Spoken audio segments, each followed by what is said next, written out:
Welcome to One on One. I'm Greg Bassett, your host from the Salisbury Independent newspaper. It's a big day here at PAG 14. We've got one of our good friends in the house.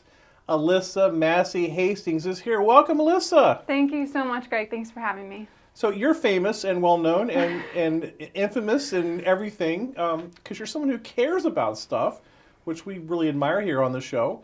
And you are the first sustainability coordinator for the city of Salisbury. And again, one of the themes of the show is I'm wrong about everything. And when you first got this job, I was like, what is she going to do? And you're doing some amazing work for the city and for our citizens. Thank you so much. Yeah, it's been a little over 2.5 years since the position was created, and I'm really, really proud of the work that we've been able to accomplish so far. So for people who don't know what sustainability is, we hear the word all the time, but we don't really know how deep its meaning is, what it means. So what do you do as a sustainability coordinator for Salisbury? Sure. So sustainability means so many different things to different people. For me, it's really thinking about what is the city doing in regards to the environment and sort of trying to embed environmental practices or best practices into our decisions, whether that's thinking about where our energy comes from or thinking about our trees and the health of our parks, thinking about safety of our water. All those topics touch on environmental sustainability, and my goal is to just make it something that's embedded within the city's planning. Right. And one of the things that I've seen working downtown, being downtown, is the outreach that you do to businesses to help them be more green. I'm really impressed by that. Thank you. So we started a green business program in 2019. And I think businesses are oftentimes overlooked as partners for sustainability. They're in our community, they're interacting with many, many people, and sometimes they just need a little nudge or a little bit of help of they want to do the right thing for the environment, but they're not really sure how to get started. So we noticed a few of our businesses like Rise Up, Brody Joe's, a few of other local businesses doing these practices, like thinking about the waste they're creating, thinking about their energy, thinking about their environmental impact. And we wanted to highlight that and thank them for what they're doing. So we created this sticker, and the mayor comes and visits them, which is really cool. So hoping to certify more businesses in the future, but I think a sustainable community, having strong local businesses be part of that is a very key part. So wanting to highlight those businesses is good. You mentioned Brody Joe's, and I just learned recently, and I didn't know this, they actually recycle their own trash there, which businesses have a hard time recycling just because the way it's constructed, but they go to the extra length as a business to do that. That's right. They take all of their glass bottles and aluminum cans themselves, cardboard, to the recycling center in Wycomico County, which is just an enormous amount of extra work, but they do it because they're really conscious of that impact. That's really cool. Now, last year you guys came up with a sustainability master plan, or whatever it was called. Tell me what's in that and what you're looking for from that. So, when the position was created, I wanted to have a roadmap and sort of guidelines for where we should start and sort of where we should head for sustainability. So we formed an environmental policy task force, and we pulled leaders in the community, so our engineers, architects, community activists, educators, business leaders, all come together and talk about where they'd like to see the city going for sustainability. And we formed over 50 recommendations that the city's then taking on one at a time. And we report back to council each year, and it's really just to help, set up some parameters and help us where we want to go with sustainability, set some guidelines and goals. What is the Green Team? So the City Green Team was formed in 2016 when the city went through the process to become a Sustainable Maryland certified city. So that's a certification that's run through the University of Maryland Environmental Finance Center, and part of being certified is having a green team is one of the requirements. So green team is just like any other board or commission, like your planning and zoning or historic district. They meet once a month, and they really are just focusing on environmental sustainability initiatives. So similar to the task force, except for the task force was a one-time group that came together, and hopefully we'll be able to do that every 10 years. The Green Team is every month meeting and thinking about these kinds of things and thinking more about the implementation as well. So the Green Team has really helped to spearhead the Green Business Program and the environmental cleanups. They've noticed that there's a lot of there's educational opportunities to help get out into the community and give away reusable bags and just talk to people about what they're seeing and where they'd like to go with sustainability. Are there openings on the green team, or if I want to participate in this, how does that work? So the green team has 11 members. And we have not had an opening. We struggle with, a lot of boards and commissions in the city struggle with finding people to serve on them. And we've actually had an abundance of people who wanted to serve on the committee. So every once in a while there will be an opening as people's terms stagger and end.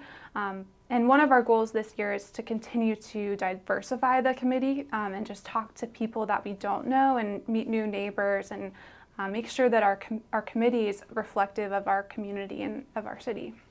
When I think of Salisbury in terms of its footprint in the environment, I'm really amazed because we've got lots of great green space with our park, with the things that have been done downtown. We've got the river, we've got the offshoot of the river that goes through the middle where the river walk is and all that stuff. Has that ever really been named, by the way? But anyway, we've got all this different area. And we've got the different challenges with the North Prong. We're going to put a park up there. That's an industrial area that's kind of tainted in a way, which is normal for a city. Right. But there's so much good and there's so much challenge. Definitely. And it's just like a unique environment for someone like you who can try to fix all this.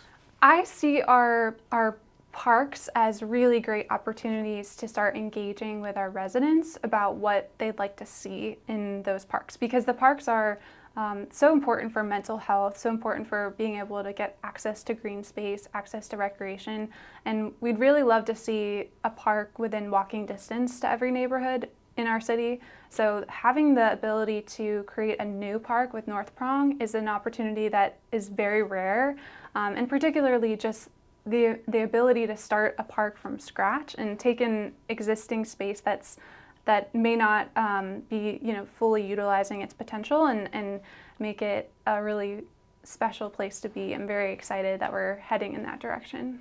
Yeah, and there's a learning process with all this stuff with the environment. So like the downtown city park as an example, I like the idea of the wall and grass and then the water. So it's like manicured. I like that park kind of thing. And then they put the buffer in. Yeah. And I'm like, why have this nasty buffer? It looks awful. But then you learn what the environmental impact is of having the buffer to keep stuff from flowing into the water. And you learn all that, but you have to learn that stuff. And it's interesting that, my kids get it, but I didn't get it. I was like, cut that grass down and make it nice and neat and orderly. Right. It's funny that you mentioned the buffer, because that is something that was done, I believe, around 2006, 2007. The city worked with some environmental nonprofits to do a grant, but over time, the maintenance of the buffer sort of fell off the radar. And so what we've seen is really big overgrowth in those areas, and right. We've seen plants sort of floating down the river and seeding themselves, and it looks different than probably what it was originally intended to look like. So last year we sort of formed an informal group with a bunch of different stakeholders, and we came up with a short-term maintenance plan to sort of help bridge all the different perspectives and think about mowing in some areas and then going in and removing invasive species and maybe some not great plants in other areas, just because we want to make sure that we can have clear sight lines in the park for the police officers, and then also we have native plants and habitat for our birds and other species, and then people can go fishing. And I think there's ways to have environmentally sustainable landscaping in our parks, but also do it in a way that allows people to use the parks too. So you mentioned invasive species. Is invasive species really that big of a deal? I see invasive species as a pretty significant threat to some of our public spaces. So in Wycomico County, they've recently been dealing with some listeria out at Pemberton Park. Right. I'm not sure if you're familiar. Yeah. They've had to take down acres of forest out in Pemberton due to It's so pretty though. listeria. I know, it's the purple, beautiful flowers.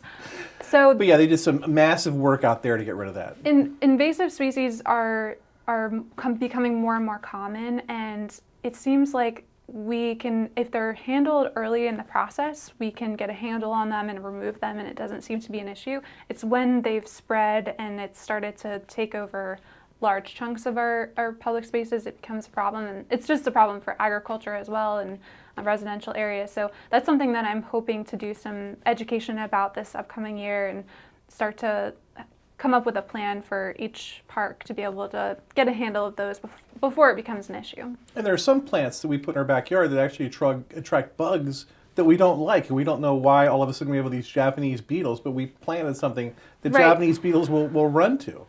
There's been a big push in the last couple of years to really educate homeowners about native plants versus, just ornamental plants, non-native plants, and then invasive plants. So there's plenty of plants in my own yard that are not native, but that aren't a problem. But there are some that really are aggressive and like to take over the entire space if they are allowed to. So just something to keep in mind, and hopefully we can get a handle on it so it's not a threat to our parks. There's been 3 big recognitions for us that you've helped develop. One is we're the tree city, we're a bee city, and we're a tree city, a bee city, and a bird city. And a bird city. So talk about each one. Why is it important to be a tree city? So tree city is important because, as you know, trees are very important for our urban heat island effect. They help, just the presence of trees helps people's mental health. It helps create a more calming environment. There's so many studies that talk about how great trees are. So we're really, really proud to be a tree city. And really what that means for us is that we're taking really good stock of our tree canopy. Right, you actually do a canopy review, which I never thought about. That makes great sense, but go ahead, sorry. We did a very comprehensive tree canopy study in 2020 where we actually can look neighborhood by neighborhood and see where we've got a great number of trees and where we're missing trees. So that helps give us space for when community members come to us and want to do tree plantings, we can actually say, yeah, we've got great locations for you. And along with that, we created a tree donation policy. So in the city park, we now have a program for people to donate trees, and you can do that in honor of your loved one. Right, I need to get that to people. I've got that press release, and I haven't gotten it in yet, but I want to do that because they do it like at the out at Pemberton. You see the trees that are dedicated. It's a great thing for someone. And what my goal is with that also is hopefully we'll be able to mark a lot of the trees through that through these donations. And so Salisbury University has a great arboretum on their campus, and I'm hoping that through time we can do a similar thing in our city parks, and that helps to educate people about what tree species we have and might inspire people to plant trees in their own yard. And then bees? So Bee City certification, that's really exciting, and that's really the city saying that we're committed to creating pollinator habitat on our public spaces. So we're committed to not spraying harsh chemicals that hurt the bees on our public spaces. That's a big commitment that we've made. And then we're also going to plant pollinator habitat as much as possible. So we've done that in the zoo. We've done that in the edible garden downtown. We put some native plants and milkweed, which a lot of the monarch butterflies need. Right. So it's bees, but it's also butterflies and other pollinators too. Right. That's so cool. And then, of course, the bird city. And then the bird city. So we're the first bird city on the Eastern Shore. So the bird city certification is something that's unique to Maryland. There's only a few cities that have been certified in the program so far. And that is really cool because birds, trees, bees, everything's all connected. So what we are doing for our tree city also helps, the birds by, planting trees and creating habitat. For our bird city certification, we wanted to help people know what type of birds are in our community. So we actually held a contest on Facebook. Now, wait, I think we picked the wrong bird. I don't like this choice, but go ahead. We picked the great blue heron. We actually worked with the Tri-County Bird Club to give us some options of, birds that are very helpful or common in our area. And heron is not a bird. Heron is like a mini dinosaur or something. They're so majestic, and to me they just are so emblematic with downtown and the city park. You see them all over. Yeah, but they're like show-offs, I think. They're beautiful birds. I like ospreys because they come and they go. They're here, then they're gone. I like that. Ospreys were one of the top options, but the Grateful Heron won out. Yeah. Of course, it's majestic. It's going to win out. You know, like a little wren is fine. Cardinals are beautiful. So tell me about this downtown edible garden. I know I go there, and I got in trouble because I ate all the blueberries. Is that what happened to all Yeah. the blueberries? We were really inspired by this whole concept of edible landscaping, so we can plant blueberry bushes and edible plants just in regular spaces. And then this park was just a patch of grass. There wasn't anything going on there. It's right there by Market Street Books, or what used to be Market Street Books. And great little location. It's a great location. It's right where the new Friendship Bridge is, right? That entrance into downtown. And we wanted to just create this little pocket park and opportunity for people to come, whether that's downtown residents who don't have space for a garden or just people visiting to come. And what's really cool this time of year, the building blocks the wind. Right. So it's got the southern exposure, so it's like a warm area to sit. You're out of the wind. You can be outdoors in the wintertime. It's really a nice little location. It's a great location, and we're really proud to be able to see, even with the limited space that we have in that garden, we've seen monarch butterflies and just these beautiful creatures that have come in and visit the garden. So we're very happy about that project, and sort of led that project with partnership with Coastal Association of Realtors. They help fund that project, which is great. And I'd love to see more gardens and parks like that all over the city. Yeah, so that's a first. I could see that continuing more and more. And with the bridge now, that North Camden neighborhood can come right through the circle and have access. There's not like a big moat of Carroll Street anymore to keep people from coming downtown. It's going to be really cool.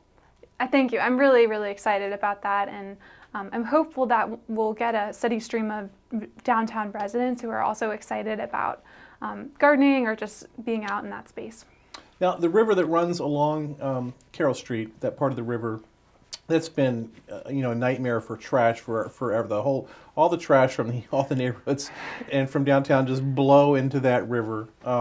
Years ago, we had the skimmer boat that pretended to try to fix things, but you can see there's going to be trash in there after any big rainfall. Right. As the snow melts now, we'll see lots of trash in there. But you guys get organized and you go down and you clean that up all the time. We've noticed that area, especially that area right next to Market Street Inn, tends to accumulate a good amount of trash. So in warm months, we organize cleanups, and we partnered with the Chamber of Commerce to do cleanups there. And it's just a great way to connect on a Saturday morning, get out, meet some neighbors, meet some friends. Right, you guys go out this Saturday after Third Friday. Yeah. Yep. And sometimes we have coffee, or offer that for people to come and just spend some time, giving back to the environment and that community, and go on with your day. You talk about trash. I think the Eastern Shore is unique because, years ago, James Michener, when he wrote Chesapeake, got a whole section about how befuddled he was that the Eastern Shore had more trash on the roads than any place he'd ever been in the world. It's just amazing. So I don't know if it's a cultural thing or what it is, that people just think it's okay to throw their trash out. And I see all the attention on picking up trash, organizing people to get trash. Craig Founts, just the great work he's done, what you all have done, other people have done on the river. But I don't hear like pounding on kids in school, don't throw your trash out of your car. Yeah, that's a great point. And one of the earliest memories I have of really understanding that there's this, that we have impact on the environment was, my dad was a natural resources police officer. I know this story. You got in trouble. I did.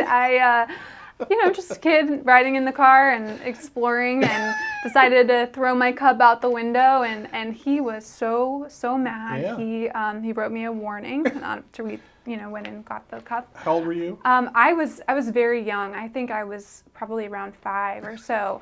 But it made an impact, and it definitely stuck with me that it's such we a don't great do that. Story, though. It's important. What we do for the environment when it comes to waste, it really just adds up and makes such a big difference. So that stuck with me. So I'm hoping that there's more education about that in the future as well. One of the unique things about living here on the Eastern Shore, because the water and the land meet, and farmers and all the things that we have, there's great opportunity for environmentalists to do great work.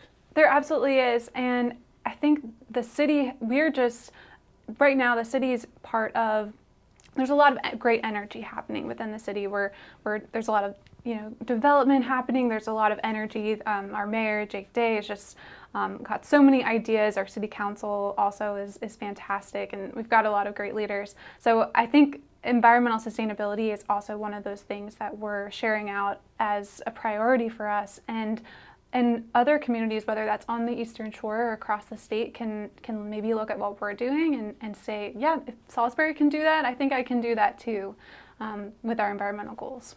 Okay, so I have a business and I want to do better. What do I do? How do I reach out to you? So you can reach me by my email, ahastings@salisbury.md. And if your business is in the city, I would be happy to chat about what you can do for the environment, give you some ideas, and just talk through the Green Business Program and see if we can get you certified. And if I want to do stuff in my own life, in my yard, in my neighborhood, where do I find out more about that? You can also reach out to me. I'm very close with a lot of our environmental nonprofits, so even if it's something that's outside the city's scope, I can oftentimes connect you to an environmental group that's working in that space.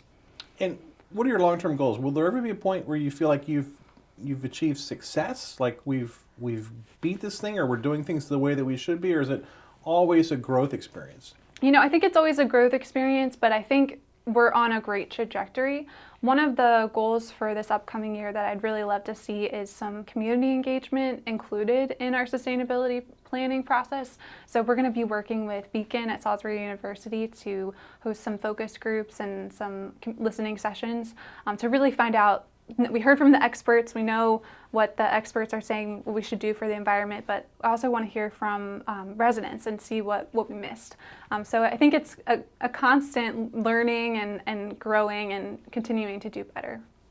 She's Alyssa Hastings. She's one of those people trying to make our community a better place. You cannot do anything but admire that. Thanks so much for being here today. Thank you so much, Greg. I'm Greg Bassett from the Salisbury Independent newspaper. Another edition of One-on-One right here on PAC 14.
First Shore Federal is proud to support PAC 14 and One-on-One.